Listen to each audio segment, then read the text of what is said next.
Ayun mga kapatid, no, ang iyong likod, pulisya ko. Meron akong nabasa sa isang comment section dito sa ating YouTube. Parang ang laki ng tampo, no. Wala naman daw subpina, pero may warrant na agad. Subalit reason ba yan? Actually, ganito yan. Maraming biktima niyan.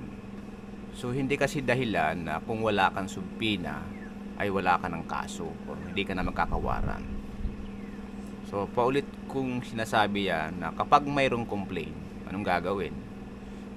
Or kung sa palagay nyo, sa palagay natin, mayroon tayong posibleng na mag-file ng complaints against sa atin, against sa inyo, ang pinakamainam na gawin ay i-double check sa nakakasakop na korte. That's it.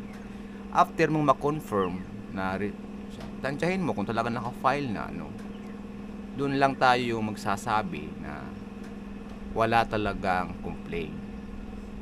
So ang ano kasi dito, no, ang points ay yung ignorante, yung disoriented sa proseso ng kaso or sa proseso ng batas or sa batas lang yun.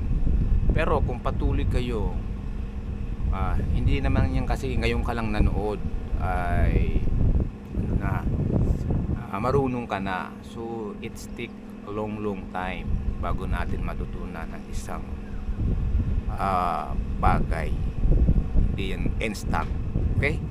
So kung gusto nyong mga video na walang script o tunay na makatotohanan, huwag kayong mag-subscribe dito. Doon kayo sa mga commercialized na video.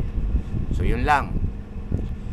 Para sa assistant, so open tayo for video call from 9 AM to 11 or 12 AM lang, no?